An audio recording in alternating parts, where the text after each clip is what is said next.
ଜୟ ଜଗନ୍ନାଥ ସାଙ୍ଗମାନେ।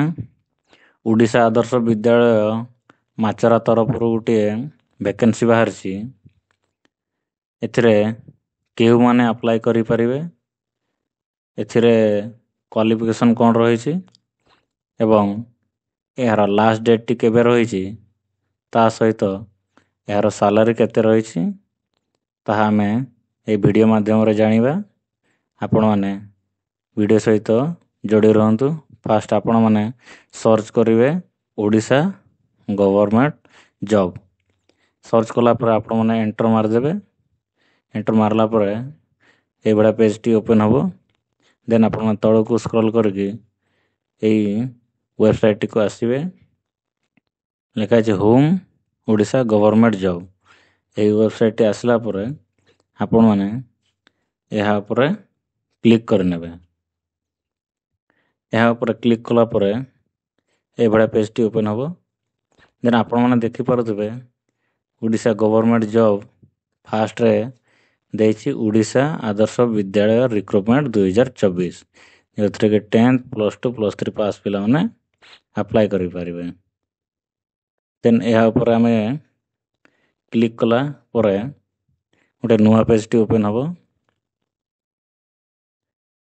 ନୂଆ ପେଜ୍ଟି ଓପେନ୍ ହେଲା ପରେ ଆମେ ତଳକୁ ଯିବା। ତଳକୁ ଯାଇକି ଦେଖିବା, ଏଠି ତା'ର ରିକ୍ରୁଟମେଣ୍ଟ ଡିଟେଲ୍ ଦେଇଛି। ଓଡ଼ିଶା ଆଦର୍ଶ ବିଦ୍ୟାଳୟର ରିକ୍ରୁଟମେଣ୍ଟ ଡିଟେଲ୍ଟା ଦେଇଛି, ଯେଉଁଥିରେ କି ଏହାର ଅର୍ଗାନାଇଜେସନ୍ ନେମ୍ଟି ଦେଇଛି। ଅର୍ଗାନାଇଜେସନ୍ ନେମ୍ଟି ଦେଇଛି ଓଡ଼ିଶା ଆଦର୍ଶ ବିଦ୍ୟାଳୟ। ଏହାର କାଟାଗୋରୀ ଅଛି ଓଡ଼ିଶା ଗଭର୍ଣ୍ଣମେଣ୍ଟ ଜବ୍। ଏଥିରେ ତା'ର ପୋଷ୍ଟଟି ରହିଛି, ୱାର୍ଡ଼େନ୍ ପୋଷ୍ଟଟି ରହିଛି। ଏଥିରେ ଏହାର ଆପ୍ଲିକେସନ୍ ମୋଡ଼୍ଟି ଅଫଲାଇନ୍ ମୋଡ଼୍ରେ ହେବ। ଏହା ଅନଲାଇନ୍ ନୁହେଁ, ଏଇଟା ଅଫଲାଇନ୍ ମୋଡ଼୍ରେ ଆପଣମାନେ ଆପ୍ଲାଏ କରିପାରିବେ। ଏଥିରେ କେଉଁମାନେ ଆପ୍ଲାଏ କରିପାରିବେ ନା ଅଲ୍ ଓଡ଼ିଶା କ୍ୟାଣ୍ଡିଡେଟ୍ ମାନେ ଏଥିରେ ଆପ୍ଲାଏ କରିପାରିବେ। ଏବଂ ଏହାର ପ୍ଲେସ୍ ଅଫ୍ ପୋଷ୍ଟିଂଟା କେଉଁଠି ରହିଛି ନା ଓଡ଼ିଶା ଭିତରେ ହିଁ ଆପଣମାନଙ୍କର ପୋଷ୍ଟିଂଟି ହେବ। ଏହାର ଲାଷ୍ଟ ଡେଟ୍ଟି ରହିଛି 16 ନଭେମ୍ବର 2024। ଏହି ଡେଟ୍ ଭିତରେ ହିଁ ଆପଣମାନେ ଆପ୍ଲାଏ କରିନେବେ। ଦେନ୍ ଏଥିରେ କେଉଁମାନେ ଆପ୍ଲାଏ କରିବେ ନା ବୋଥ୍ ମେଲ୍ ଆଣ୍ଡ ଫିମେଲ୍ ଏହି ପୋଷ୍ଟଟିକୁ ଆପ୍ଲାଏ କରିପାରିବେ। ଦେନ୍ ଆମେ ଦେଖିବା, ତଳକୁ ସ୍କ୍ରଲ୍ କରିକି ଆମେ ଦେଖିବା ଯେ କ୍ୱାଲିଫିକେସନ୍, ଏଜୁକେସନ୍ କ୍ୱାଲିଫିକେସନ୍ ଯଦି ଆମେ ଦେଖିବା, ତାହେଲେ ଏଥିରେ 10th +2 ଏବଂ +3 ପିଲାମାନେ ଯେଉଁମାନେ ପାସ୍ କରିଥିବେ ସେଇମାନେ ହିଁ ଆପ୍ଲାଏ କରିପାରିବେ, ଅଥବା ଏଥିରେ ଆଉ ଅନ୍ୟ କୌଣସି ପିଲା ଆପ୍ଲାଏ କରିପାରିବେ ନାହିଁ। ଦେନ୍ କ୍ୱାଲିଫିକେସନ୍ ଦେଖି ସାରିଲା ପରେ ଆମେ ଏଜ୍ ଲିମିଟ୍କୁ ଦେଖିବା। ଯେ ଏଜ୍ ଲିମିଟ୍କୁ ଦେଖିଲେ ଏଥିରେ ମିନିମମ୍ ଏଜ୍ଟି ରହିଛି 18 ବର୍ଷ ଏବଂ ମାକ୍ସିମମ୍ ଏଜ୍ ରହିଛି 65 ବର୍ଷ। ଏଥିରେ ଏଜ୍ ରିଲାକ୍ସେସନ୍ ମଧ୍ୟ ଅଛି ଆଜ୍ ପର୍ ଗଭର୍ଣ୍ଣମେଣ୍ଟ ରୁଲ୍ ଅନୁସାରେ। OBC ପିଲାମାନଙ୍କ ପାଇଁ ଏଥିରେ ଏଜ୍ ରିଲାକ୍ସେସନ୍ 3 ବର୍ଷ ରହିଛି ଏବଂ ST SC PWD ମାନଙ୍କ ପାଇଁ 5 ବର୍ଷ ରହିଛି। ଫର୍ ଏକ୍ସ ସର୍ଭିସମ୍ୟାନ୍ ମାନଙ୍କ ପାଇଁ ମଧ୍ୟ 5 ବର୍ଷ ରହିଛି ଏବଂ PWD ସହିତ SC ST ପିଲାମାନଙ୍କ ପାଇଁ 15 ବର୍ଷ ଏଜ୍ ରିଲାକ୍ସେସନ୍ ଅଛି। ଦେନ୍ ସିଲେକ୍ସନ୍ ପ୍ରୋସେସ୍ ଦେଖିବା। ସିଲେକ୍ସନ୍ ପ୍ରୋସେସ୍ରେ ଆପଣମାନଙ୍କୁ କୌଣସି ଏକ୍ଜାମ୍ ଦେବାକୁ ପଡ଼ିବନି। ଏଥିରେ ମାର୍କ ବେସିସ୍ରେ ହେବ ଏବଂ ମାର୍କ ବେସିସ୍ ହେଲା ପରେ ଆପଣମାନଙ୍କର ଇଣ୍ଟରଭ୍ୟୁଟି ହେବ। ଇଣ୍ଟରଭ୍ୟୁ ହେଲା ପରେ ଯଦି ଆପଣମାନେ ଇଣ୍ଟରଭ୍ୟୁରେ କ୍ୱାଲିଫାଏ କରୁଛନ୍ତି, ତାହେଲେ ଆପଣମାନେ ଜବ୍ଟିକୁ ପାଇପାରିବେ। ଏଥିରେ କୌଣସି ଏକ୍ଜାମ୍ ନାହିଁ। ଦେନ୍ ଆପ୍ଲିକେସନ୍ ଫିକୁ ଦେଖିବା। ଏଥିରେ କୌଣସି ପିଲାଙ୍କୁ ଆପ୍ଲିକେସନ୍ ଫି ଦେବାକୁ ପଡ଼ିବ ନାହିଁ। ଏହା ସମ୍ପୂର୍ଣ୍ଣ ରୂପରେ ଫ୍ରି ଅଫ୍ କଷ୍ଟରେ ଆପଣମାନେ ଏହି ପୋଷ୍ଟଟିକୁ ଆପ୍ଲାଏ କରିପାରିବେ। ଏଥିରେ ଆପଣମାନେ କୌଣସି ଫି ବି ଦେବାକୁ ପଡ଼ିବ ନାହିଁ। ଦେନ୍ ଆପ୍ଲିକେସନ୍ ଫି ପରେ ଆମେ ଦେଖିବା ଇମ୍ପୋର୍ଟାଣ୍ଟ ଡକୁମେଣ୍ଟ କ'ଣ କ'ଣ ରହିଛି। ଏଥିରେ କ୍ୱାଲିଫିକେସନ୍ ସାର୍ଟିଫିକେଟ୍, ଯେଉଁଟାକି 10th +2 ଏବଂ +3 ଏହି ସାର୍ଟିଫିକେଟ୍ ଆପଣମାନଙ୍କ ପାଖରେ ଥିବା ଦରକାର। ଦେନ୍ ଆସିବ ଡେଟ୍ ଅଫ୍ ବାର୍ଥକୁ ଇଣ୍ଡିକେଟିଂ କରିବା ପାଇଁ ଆପଣମାନଙ୍କ ପାଖରେ SSLC କିମ୍ବା HSC ସାର୍ଟିଫିକେଟ୍ ରହିଥିବା ଦରକାର ଏବଂ 2 ରିସେଣ୍ଟ ପାସପୋର୍ଟ ସାଇଜ୍ ଫଟୋ ଆପଣମାନଙ୍କ ପାଖରେ ଥିବା ଦରକାର।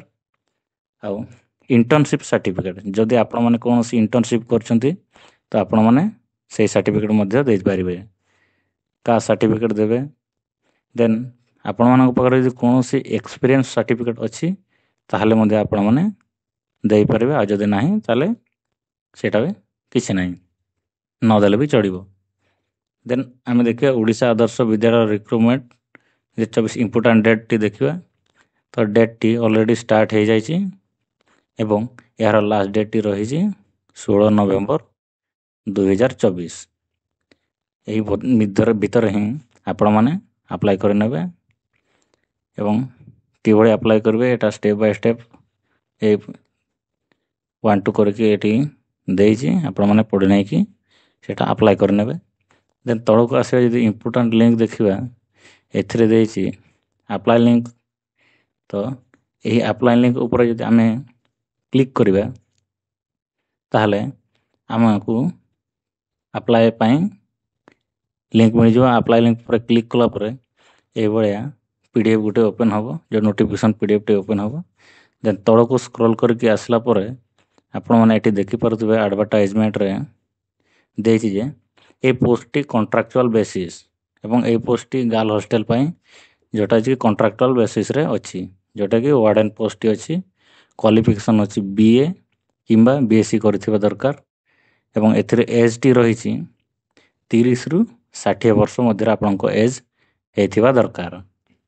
ଏବଂ ଏଥିରେ ଆମେ ଦେଖିବା ସାଲାରିଟି କେତେ ରହିଛି ନା 21,175 ଟଙ୍କା ସାଲାରି ରହିଛି। ଭ୍ୟାକେନ୍ସି ଏଥିରେ କେବଳ ଗୋଟିଏ ମାତ୍ର ଭ୍ୟାକେନ୍ସି ଅଛି, ଯେଉଁଟାକି ଗାର୍ଲ ହଷ୍ଟେଲ ୱାର୍ଡ଼େନ୍ ପାଇଁ। ଦେନ୍ ଆମେ ଟିକେ ଯଦି ତଳକୁ ସ୍କ୍ରୋଲ୍ କରିବା ଆମେ ଦେଖିବା ଏଥିରେ କେଉଁ ଆଡ୍ରେସ୍ରେ ଆମକୁ ପୋଷ୍ଟ କରିବା ପାଇଁ ହେବ ଆମ ଡକୁମେଣ୍ଟ ଗୁଡ଼ିକୁ। ସେଇଟି ଆଡ୍ରେସ୍ଟି ଆମେ ଦେଖିବା, ଯଦି ଏଠି ଲେଖିଛି ଓଡ଼ିଶା ଆଦର୍ଶ ବିଦ୍ୟାଳୟ 8 ହେଉଛି Machhara, post Umuri, PS dist block Koraput, pin number 764021। ତାପରେ 2/11/2024ରୁ 16/11/2024 ଭିତରେ ଆପଣମାନଙ୍କୁ ଡକୁମେଣ୍ଟ ଗୁଡ଼ିକୁ ଆପଣଙ୍କୁ ପୋଷ୍ଟ କରିବା ପାଇଁ ପଡ଼ିବ। ଏହି ଆଡ୍ରେସ୍ରେ ଆପଣମାନେ ନିଜର ଡକୁମେଣ୍ଟ ଗୁଡ଼ିକୁ ଆଟାଚ୍ କରିକି ଆପ୍ଲିକେସନ୍ ଫର୍ମ ସହିତ ପୋଷ୍ଟ କରିଦେବେ।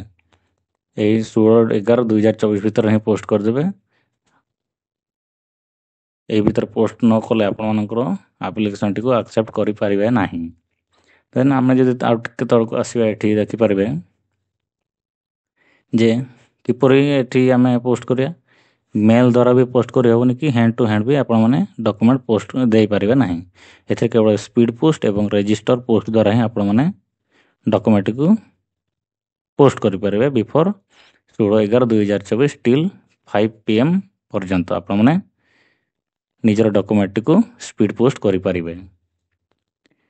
ଏବଂ ମୁଁ ଆପ୍ଲିକେସନ୍ ଲିଙ୍କଟି ନିଜର ଡେସ୍କ୍ରିପସନ୍ରେ ଦେଇଦେଇଛି, ଆପଣମାନେ ସେଇଠି ଡାଉନଲୋଡ଼ କରିକି ନିଜର ଡିଟେଲ୍ ଗୁଡ଼ିକୁ ଫିଲ୍ଅପ୍ କରିକି ଆପଣମାନେ ଏହି ଆଡ୍ରେସ୍ରେ ସ୍ପିଡ଼ ପୋଷ୍ଟ କରିନେବେ। ଯଦି ଭିଡ଼ିଓଟି ଇନଫର୍ମେଟିଭ୍ ଲାଗିଥିବ ତାହେଲେ ଭିଡ଼ିଓଟିକୁ ଲାଇକ୍ ଏବଂ ଚ୍ୟାନେଲଟିକୁ ସବସ୍କ୍ରାଇବ୍ କରିନେବେ। ଧନ୍ୟବାଦ।